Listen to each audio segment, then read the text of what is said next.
Actually ఈ recipe పేరు తెలియదు. ఈ రెసిపీని చూసిన తర్వాత నాకు కామెంట్ పెట్టండి ఈ రెసిపీకి ఏం పేరు పెట్టాలో. బట్ దానికంటే ముందు మేము ఒక 1 kg ఆఫ్ కాకరకాయ తీసుకున్నాం అనమాట. ఎందుకు పీల్ చేస్తున్నామంటే చేదు ఉండకుండా టేస్ట్ బాగుండాలి కాబట్టి. సో దాన్ని అట్లా పీల్ చేసుకోవాలి. ఇక్కడ చూపిస్తున్నాం కదా అట్లా. దాని తర్వాత ఇట్లా మంచిగా దానికి ఒక మధ్యలో ఒక ఇట్లా లైన్ లాగా ఘాట్ పెట్టుకొని లోపల ఉన్న ఏదో జస్ట్ నార్మల్గా పెద్ద పెద్ద గింజలు ఉంటాయి కదా అవి మాత్రమే తీసేసుకోవాలి. మొత్తం అంటే మనము మిర్చి బజ్జీకి ఎట్లా తీస్తాం మరీ అట్లా కాకుండా జస్ట్ మనకి నైఫ్కి అందినంత క్లీన్ చేసుకోవాలి నీట్గా. ఇట్లా లోపల మంచిగా నీట్గా ఉండాలి. అట్లా ఒకసారి మీకు చూపిస్తాయి. ఇంకోటి తీసింది ఇట్లా ఉండాలి. ఇట్లా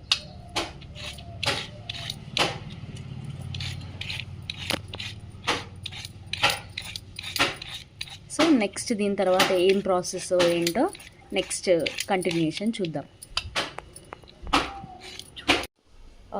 అప్పుడు మొత్తం పీల్ చేసుకొని ఇట్లా ఘాట్లు పెట్టుకున్న తర్వాత మనం ఏం చేయాలంటే కొంచెం వాటర్ పోసుకొని ఆ కాకరకాయలను ఒక బౌల్లో వేసుకొని స్టవ్ మీడియంలో పెట్టుకొని దాన్ని ఉడికించుకోవాలి. బాగా బాయిల్ చేసుకోవాలి. తగినంత సాల్ట్ వేసుకోండి.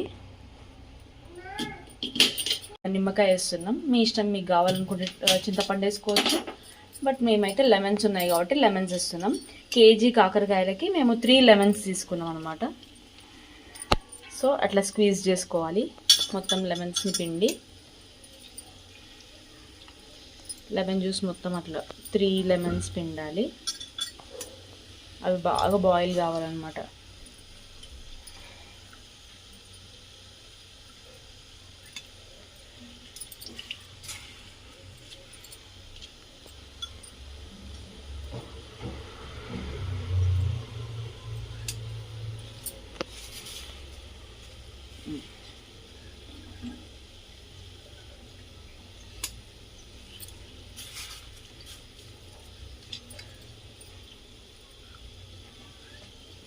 నెక్స్ట్ ప్రాసెస్ మళ్ళీ బాయిల్ అయిన తర్వాత చెప్తా.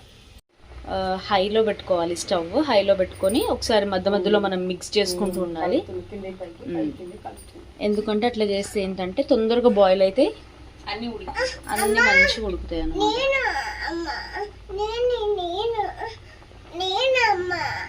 బాయిల్ చేసిన తర్వాత మనం ఏం చేయాలంటే ఇట్లా కాకరకాయని మొత్తం నీట్గా ఒత్తుకోవాలి. వాటర్ అంతా పోయేలాగా గట్టిగా. కాకరకాయలు మొత్తం మనం వాటర్ మొత్తం ప్రెస్ చేసుకున్నాం కదా,